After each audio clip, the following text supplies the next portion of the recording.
So they want, in a sense, garibi to continue. They want malnutrition to continue. They want ill health to continue. Otherwise, how can hospitals thrive? If everybody becomes sick, there's a need for hospital. I was telling doctors, if you are a doctor, become a gynecologist. Because even if everybody becomes healthy, still, procreation will continue. If you are in business, be a restaurateur. Because anything happens, you want to eat. Without eating, you won't survive. So these two businesses, you don't have to monger. Otherwise, if I am a doctor, so if I am a cardiologist, and I want to do angiograms, I want everybody to have a block. Mark Twain once said, for a man with a hammer in the hand and itching to use it, everything in this universe looks like a nail needing hammering. Somebody the other day was telling me a nice story. I must tell you that. I must get it out of my chest before I forget it. Heart attack in the shop. Oh, I know what I was doing.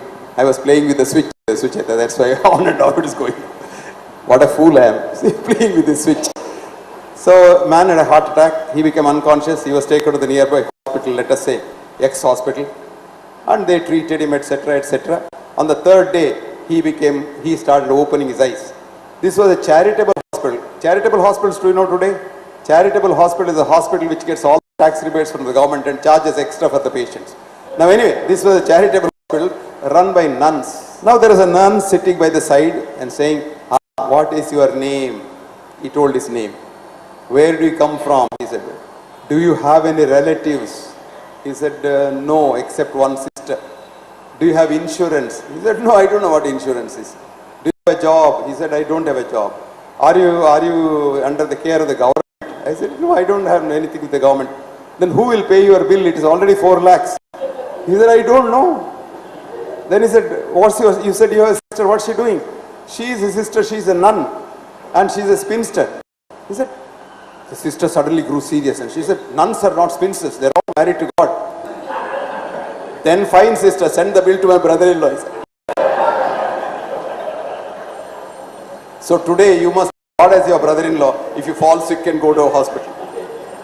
To change that, I started this concept called wellness concept, about which I have been writing for 25 years now, where I said, we are all born with an inbuilt doctor, whom I call as the internal healer, which we call as the immune system, which you respect from day one. Number one, how do you respect that? You drink your mother's milk as long as you can. As long as you can. And don't drink milk at all, because it is foreign protein, it will destroy you. If you want to take any milk, if you don't have a mother, you can denature the milk and make it curds. And that too, make it ghee. Ghritam tesvinam, pitta anilaharam, rasa saujasam, says Ayurveda. It is pure butyric acid, caprionic acid and a few other fatty acids. No protein at all. Protein is that dark soup that comes out when you clarify butter. And then you eat food as given by nature. Not, changing food to taste the suit the tongue. As given by nature. And I was surprised, people were saying coconut oil is a poison and should not. I said, look, what is this you're talking about? There's a coconut oil as cholesterol. Of course, if a doctor says coconut oil is cholesterol, he has not gone to the medical college at all.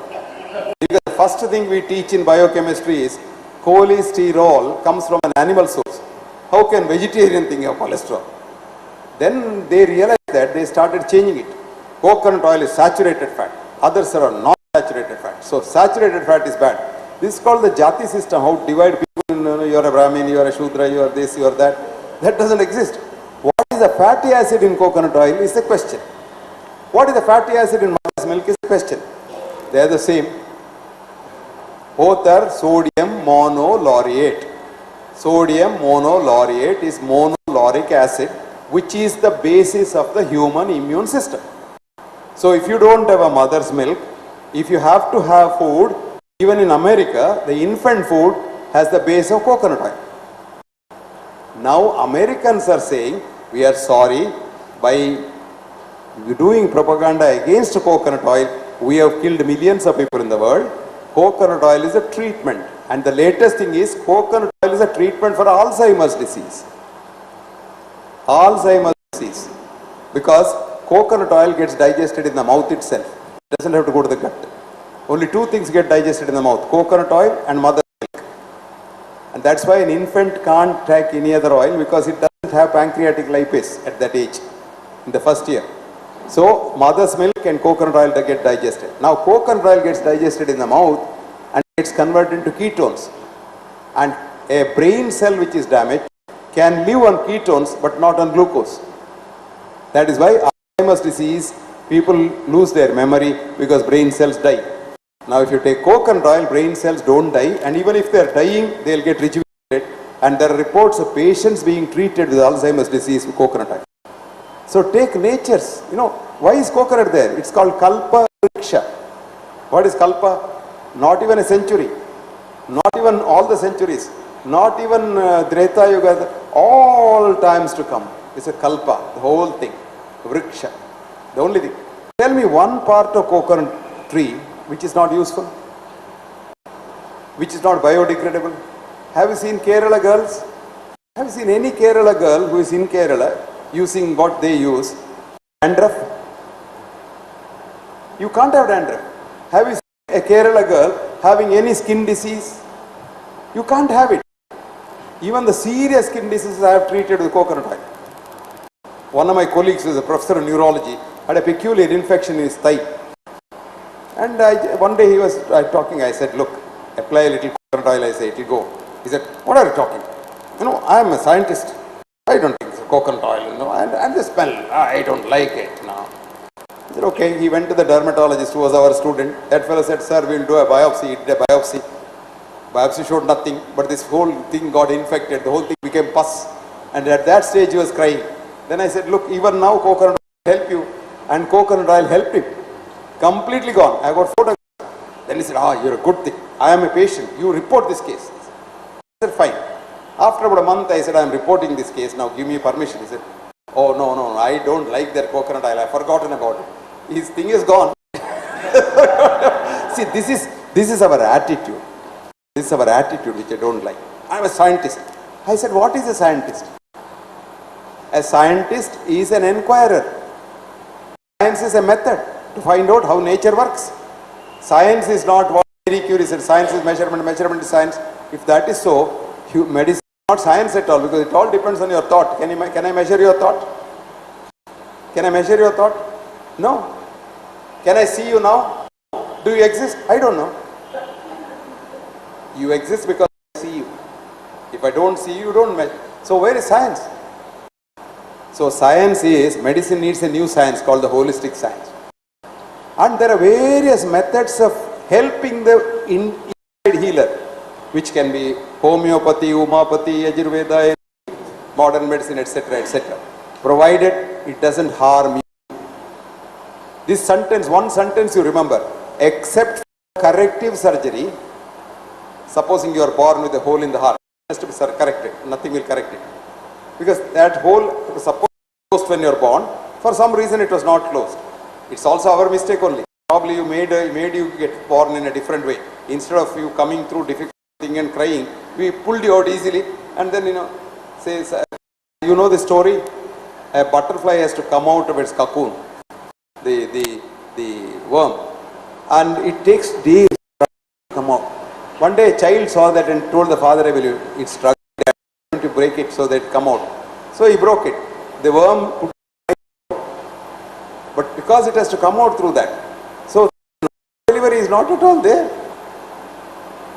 They say, child, what is it? Fetal distress, cesarean. Doctor distress, he has to go for a wedding, he can't wait whether she will deliver or not. So, cesarean. Bombay, I was told 90% cesarean at one stage. Now in New York, they allow people to birth normally.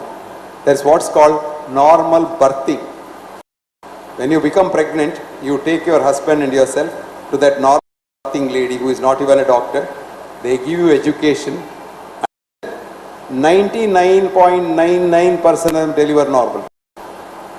That's why one of our professors who wrote the first textbook, The Indian textbook, Lakshman Samudilya, had this formula in the book. He wrote, masterly inactivity but watchful expectancy is obstetrics.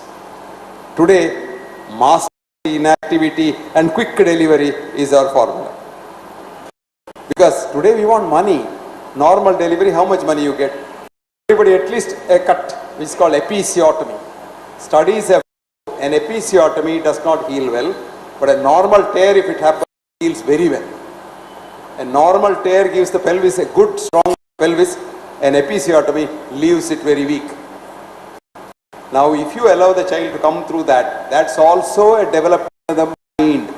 It is called perinatal consciousness. There is a prenatal consciousness in the stomach, perinatal consciousness, and then postnatal consciousness. Perinatal consciousness, I tell you, supposing the child wants to come out stage, for some reason either the doctor or the drug delays that. Child wants to breathe, but can't breathe. It gets that suffocating printed in its mind. These are the people who get asthma later on in life. It's all in your consciousness.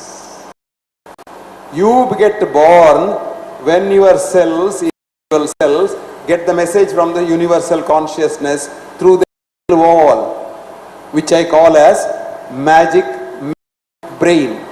The brain is in each cell. Membrane is the cover. I call it a membrane. You can see in the internet, magical membrane. Now it's like a television set. I was telling the Hinduja people this morning. You switch on your television, let us say Amitabh Bachchan or Shah Rukh Khan dancing.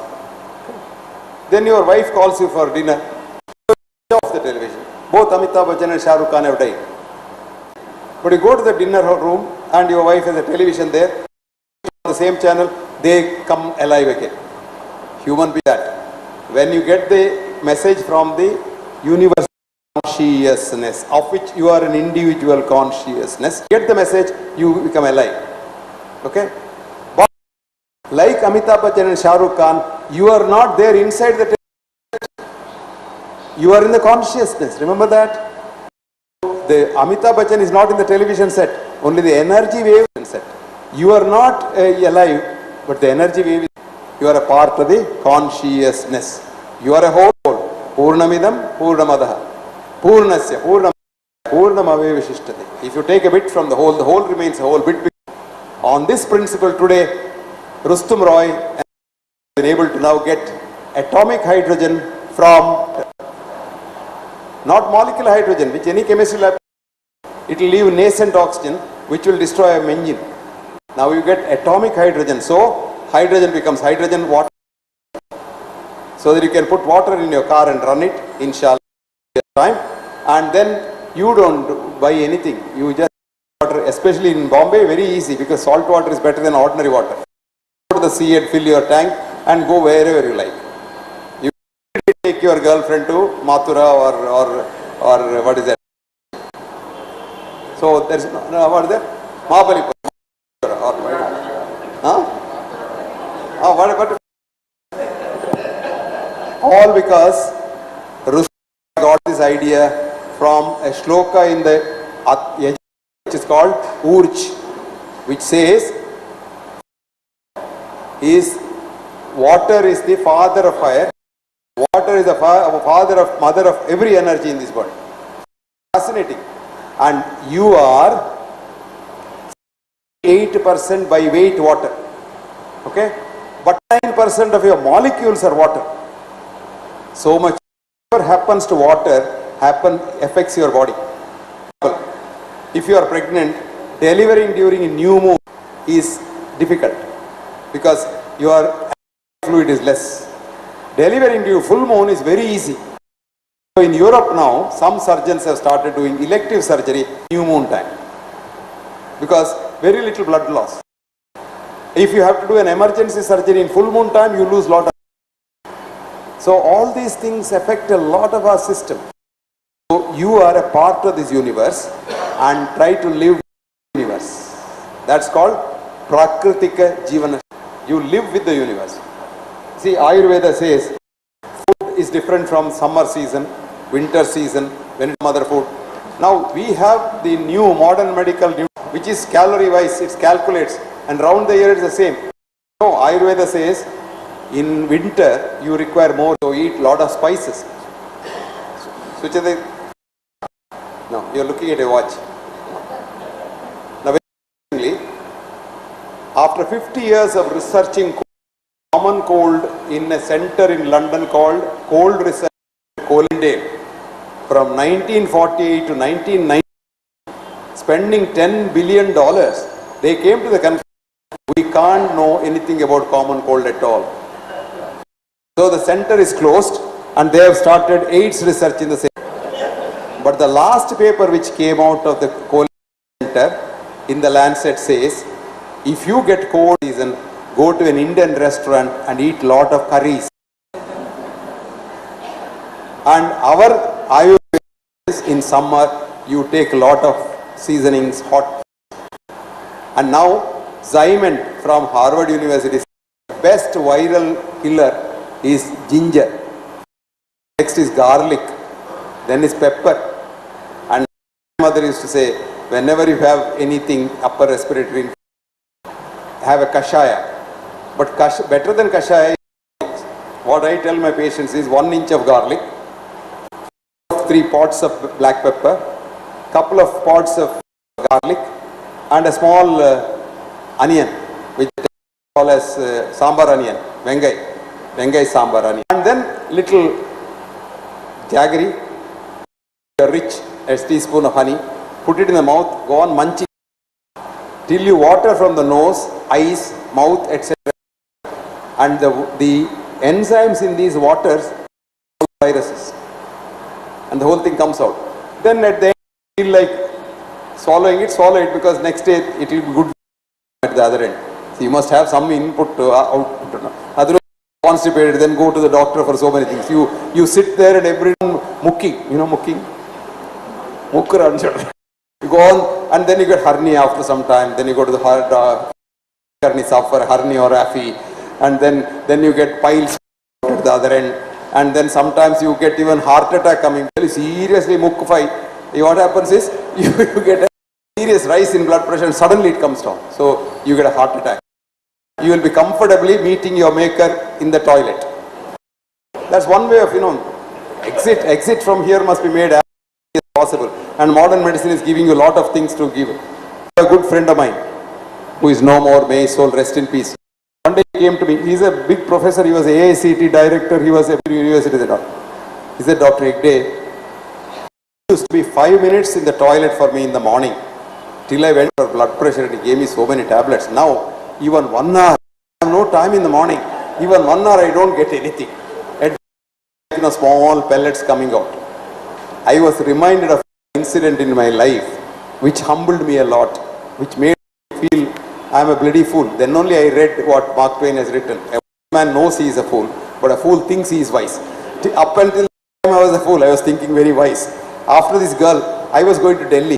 There was a new flight called the Bombardier flight to Delhi from, which was taking about 3 hours, nearly 3 hours. And Air India started, they were not giving you any food, no reading material, nothing. That day I had forgotten book also. So I was sitting there, two seats on either side. There was a girl sitting with me and she was reading a thick book. And she was so absorbed in the book, I was feeling so bored. Plane is flying, nothing happening. Nobody is getting any food, nothing to read. I was jealous of this girl reading the book. So after some time I just wanted, I said, young lady, do you know relativity theory? She said, yes. What do you want to say? No, I said, if neighbors in the plane start talking, it appears that the plane is going faster. So why not? She was so annoyed because I disturbed her. She said, talk about what, man? She said. I said, look, I have been a teacher for about 45 years now. We can talk about anything, just we'll talk. I see. You will talk on anything? I said, I suppose so. She said, I'll ask you a question first. If you answer that, we'll talk. I said, okay. I said, what can this high school ask? So she said, do you know a cow? I said, I do. Do you know a goat? I said, yes, I have seen goats. Do you know a horse? I said, yes. What do they eat? She asked. I said, good, she said. Now, okay, all of them eat grass. Look at the other end. Cow brings out a large patti. Horse brings out buckets of dried grass. And this goat out pellets, small pellets. Tell me why, she said. I scratched my head for a long time. First time in my life I cursed my mother for bringing me to this world. To be humiliated by this girl. Then I said, young lady, I really don't know why it happens. Then she said, because you're right. A man who doesn't know shit wants to talk about other things. And she dipped herself into that book. What was that book? Harry Potter. So, what happens is, people have a lot of problems with the shitting. You may think it is a small thing. You know what shit is? What is shit? Good girl. Store high in transit. S-H-I-T. In the good old days, the manure was not fat or urea. It was human shit. And it was being shipped from one country to another country. And if you put it in below in the shape, it absorbs a lot of water. And if it is 10 tons to begin with, the ship will sink by the time it reaches the other end. It becomes 100 tons. So they said, this must be stored high above and store high in transit. S-H-I-T became shit. So she said, a man who doesn't know shit is talking about other things. Absolutely true. You know how nice it is. But the shitting business in human beings is one of the very important causes of hospitalization. You don't shit properly, then you take all the other things. And ultimately what happens is every day you drink these irritable things and ultimately it starts leaking. So for years together you would have a baby's, what is that called? Pampers. Pampers, right? Another Pampers thing. Now Kiddy has asked a question. Old age problem. You are not old at all. Somebody asked me how old I am. I said I don't know. If you ask me when I was born, I know, but I don't know because I don't want to think about it. Each time somebody says, hey, you're, you know, in the plane and all, they sometimes now they don't say, hello uncle. They say, you feel a little bad. You know? This elderly lady calling me an uncle, you feel. But then I say, no, he must be thinking like that, but I don't. You are as old or as young as you are. The problems of old age are not because of the age, because your children are not with you and they don't look after you. Remember that. I've been talking to old people when I was a student in England also. I once had a lady. She had about so many problems, but her main problem was in the heart. She had heart failure. And she was our main patient, but she had drugs from every doctor, every specialist. She had about 18, 19, 20 drugs. One day I was talking to her. She said, young doctor, do you know my problem? The government is not helping me. The government is spending thousands of pounds of their taxpayers' money for supplying me these drugs. I don't want any or nothing. Tell the NHS to give me a ticket to Australia because my only son has been in Australia for 30 years. He has not come to see me. If they give me one ticket to Australia, if I can see my son, my breathing will be all right. I had tears in my eyes. Today see elderly people. Hi Papa, hi Mom. And he'll probably, you know, in the Western style, he'll come with a wine bottle in Christmas and say, hi Pop, hi Dad, and then come next Christmas one. You have your people with you, you love one another. I tell you, you don't have any disease at all. I have seen this in practice. I have a family in Manipal. These children are all, 3 children are all PhDs from Stanford. They're big jobs in America. They left all that. They said, our parents have become old. We will come back. They came to Manipal, built another floor on their house and started a new company where they're doing very well. But they are with their, all the 3 sons, 3 wives, their children in one house, father and the mother. The father was very old. He had an illness. Children said no hospitalization. And they said, sir, you just give us some advice. We will look after him. They did 4 hours duty, 24 hours. By alarm clock. One brother will sit 4 hours round the clock. Next brother will take over. The sister-in-law will take over. Another sister-in-law will come. 24 hours. They kept him alive for 8 months without a single tablet and without going to the hospital. And he died a happy man talking to his own people. Today what happens? You are in the intensive care unit, which is hell. In short, it is hell. But intensive care unit is the one that gives you money.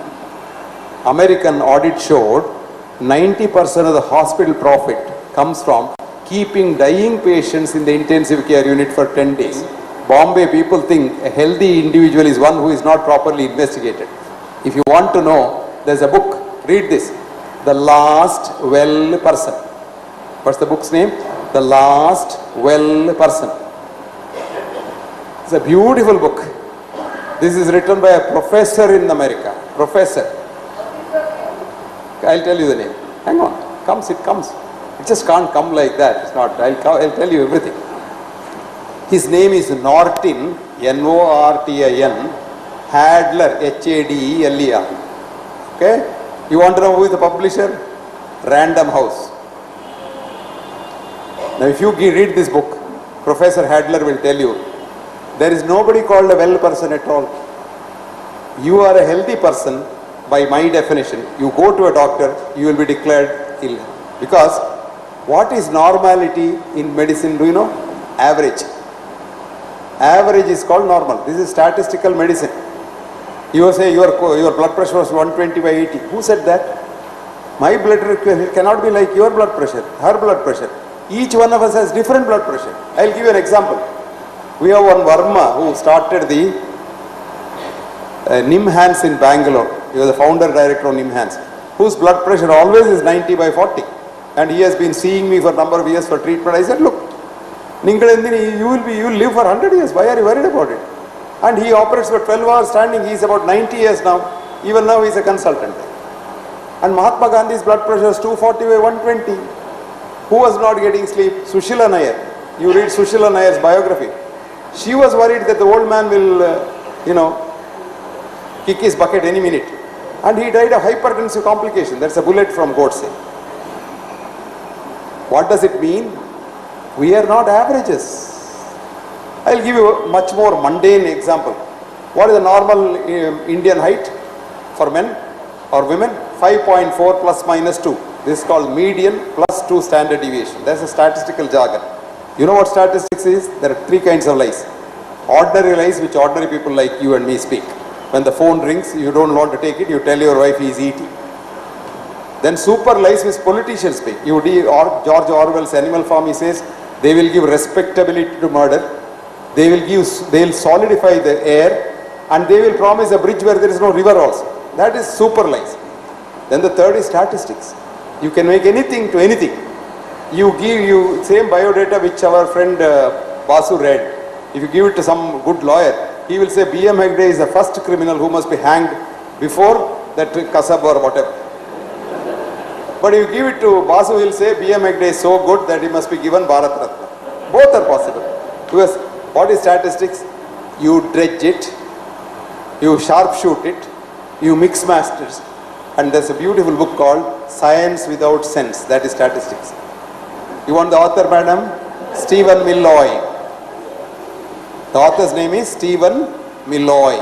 And the book's name is Science Without Sense. And the publisher is Cato Institute, Washington. Write down.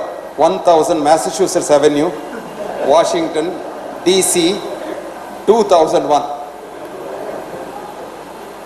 What I am saying is, we live in a fool's world. And we are all schooled to believe that these doctors are all gods, they are here for our good. There are gods among doctors. But Ayurveda has also said, doctor, when you start getting money, Vaidhyarajo Namastubhyam, I salute you. Why? Yamaraja Sahodara, you are the brother of Yamaraja. Don't feel bad. I am very proud because Yamaraja is the only man who is not corrupt and who treats everyone equally. Absolutely equally. So it's proud. But the second sentence is a little tricky. Yamastu harati pranan. Yama only takes life. Vaidhyo pranan dhanani cha. You take both. This is the problem. So otherwise, then so much so, doctors have lost all their credibility even in the West now. I was telling Nadkarni Saab, I think, yes, Nadkarni Saab I was telling, you must all read this article. It is free in the internet, called Death by Medicine. Read that, Death by Medicine. The first author's name, madam, is Gary Null.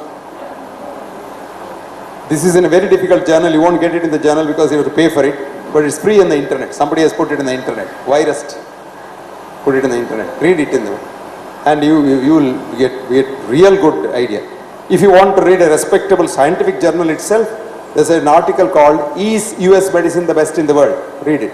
Is US, United States Medicine the best in the world?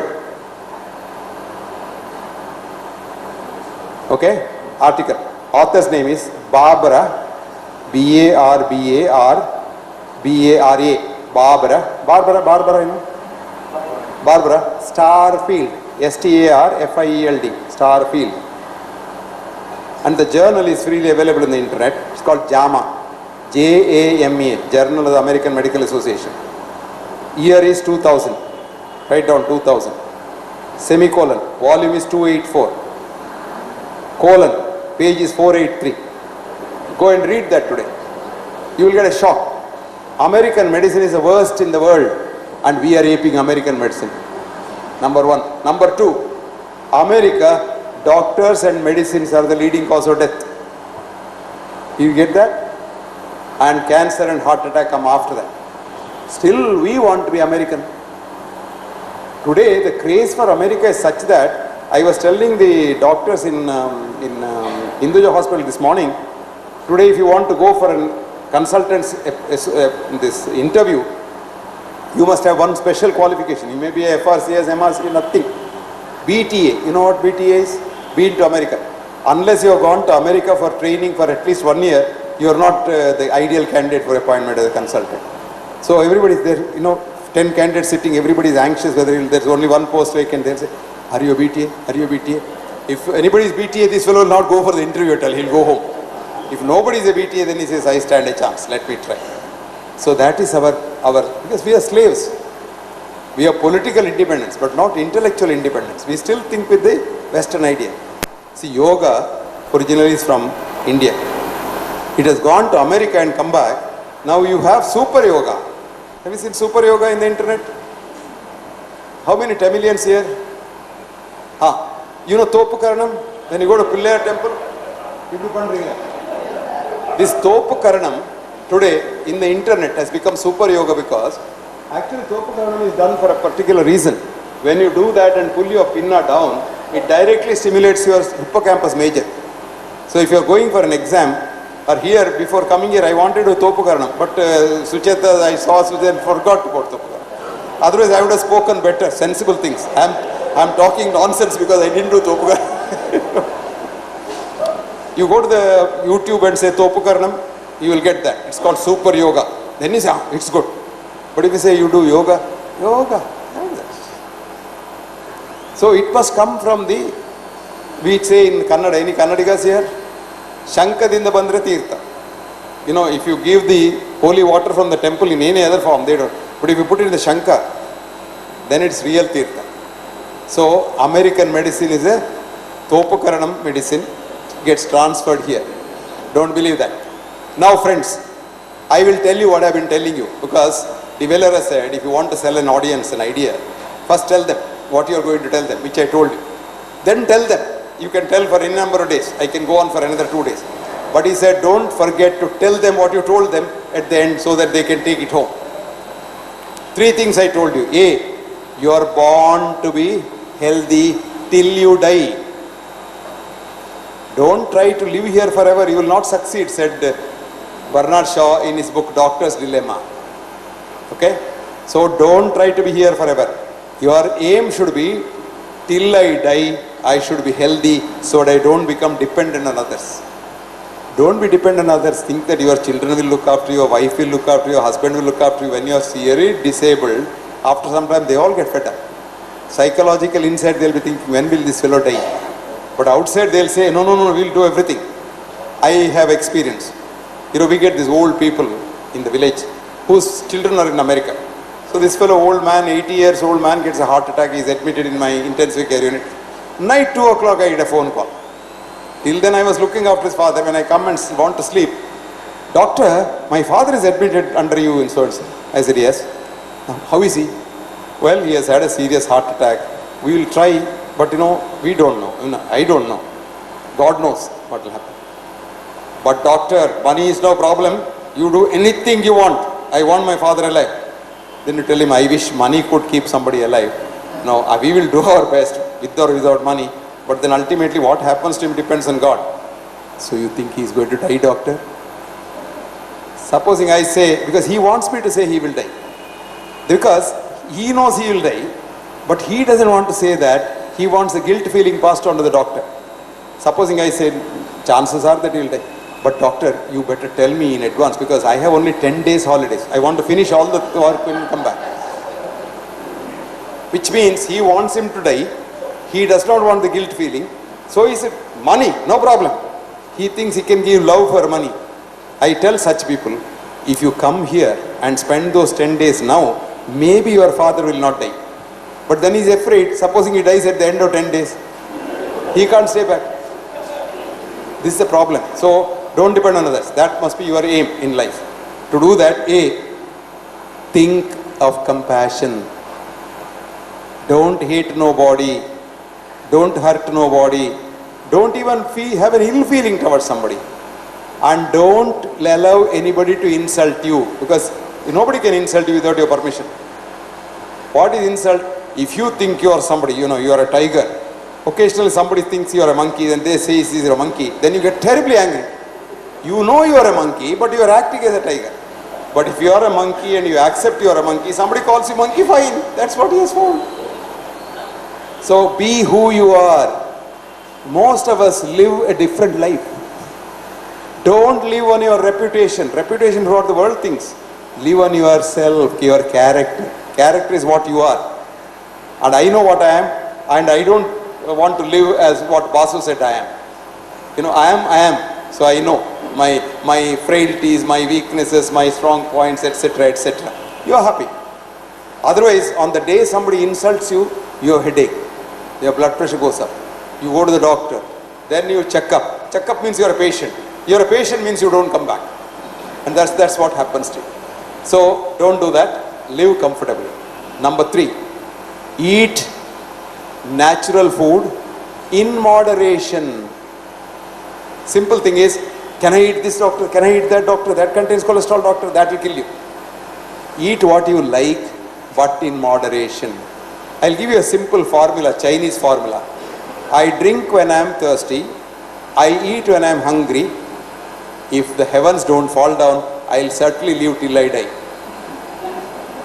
Do you get that formula? And then third very important thing is sleep well. And how much should one sleep? I don't know. You may want to sleep for 10 hours. I may want to sleep for 4 hours. It's individualized. But on an average about 6 to 7 hours, 8 hours is good. But don't sleep more than 9 hours because your lifespan comes down. Your muscles degenerate. You're not made to sleep. And don't sleep when the sun is up. Don't sleep when the sun is up. Your sleep rhythm starts only when the sun goes down. Our ancestors used to sleep when the sun goes down because they had no light, and they wake up before the sun comes up because the light comes before the sun comes up. When the birds start chirping, that's the time the sun has already risen somewhere. But what happens today in Bombay, there is no night at all. There's no night at 24 hours, there's light. Probably night has more light than daytime. And these artificial lights are very bad. In your sleeping room, don't have any electronic gadget on. The electromagnetic energy is bad for you. You don't have even the switch on of a television, which is switched from your bed. No, switch it off. And don't keep a mobile phone for charging at night. No. Don't have any switch on. Don't want dirty electricity effect on you. Do you know, if you go to a laboratory with so many computers there and so much of connections there, so many cell phones, give your blood 200 blood sugar, you go to Maidan, stay for about 4 hours, then call the man there to take your blood, it is 120. That is the effect of these electromagnetic gadgets on you. So don't sleep with that. Number 3, don't sleep with any light coming to your bedroom. It must be pitch dark. The darker it is, the sleeper comfortable is the sleep. A lot of people say snoring is bad, but I think everyone snores. People who snore don't know because only their wives know they snore. And I was one of my students one day told me in the class, sir, why do you think they call it a sound sleep? His argument was very interesting. He says, unless you make sound, you are not very deep sleep.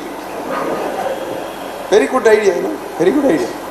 Anyway, So that's the one thing about sleeping. Last thing is, don't overeat at night. Last food must be before sunset. Then you can take any number of hours to sleep, but don't eat after the sun sets. The Jain system is very healthy. Jain system is very healthy. ठीक है ना? See, she knows. She knows. And you eat like a king in the morning. Your breakfast must be. Eat like a commoner at lunchtime. Eat like a pauper at night. So small and smaller frequent meals would be very nice if you are a diabetic or a hypertensive. Small feeds. I say 6 feeds. 8:30, 10:30, 12:30, 3:30, 6:30, 9:30. 3 of them must be small meals. 3 of them must be fruit. Eat as much fruit and vegetables you like. If I can request you, be a vegetarian, because there are 6,000 articles saying that cooked meat is one of the very important causes of cancer. But that you don't get to read because the cancer industry suppresses it. And why do you want to make your stomach a burial ground for animals? Just eat vegetarian food which is good for you. Not that vegetables don't have life, they also have life, but the cycle is different. They don't have the kind of emotions that we have. Their consciousness is something different. You read J.C. Bose, plant consciousness and human consciousness, something different. You will be surprised, in the West people don't even believe that plants have consciousness. I was giving a lecture in the Royal College in London where I mentioned about this consciousness and talking. A very senior fellow afterwards wrote a letter to me saying that, what were you talking through your hat? Plants can't have consciousness. So I sent him all the data. Then he says, my God, I never realized that I am such an ignoramus till I read your papers. But let me tell you, all the others who are listening were also ignoramuses like. That's a very interesting thing. Now, last thing is work. Samikshakari says Ayurveda, work very hard. But work must be one you love. Don't do any work which you hate. You will die faster. Love your work, you will live long. And don't think simply sitting is bad. Sitting is very bad. Sitting alone can kill about 60% of people. Just doing nothing, sitting. Man is not meant for sitting. What you can do sitting, do it standing. What you can do standing, do it walking. And the best exercise for the day is walking. This is the only one that reduces 80% of a risk for death, premature death. Walking has been now found to be the one risk factor remover for 80% of the precocious deaths. Not running, not jogging, not playing the kind of sports that our people play on the television. It is killing. The harder, the more exercise you make, more damage to the heart occurs. And so, last but not the least, love everyone. You will live forever. And so beautifully put by Ayurveda. Nitya, Hita, Mita, Ahara, Sevi. That's understood. Samikshakari, which means work hard. Data, be a giver, not a taker. Because when you give, you become God. What's the difference between God and man? God gives and gives and gives and forgives. Man gets and gets and gets and forgets. So if you just become, instead of a getter, giver, you become. Then what says? Samaha, treat everyone as equal.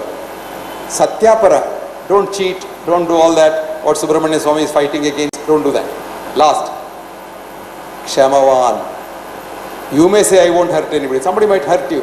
You forgive him. He doesn't know, poor man. What is that? I'll forgive him. That's the most important thing. Forgiveness.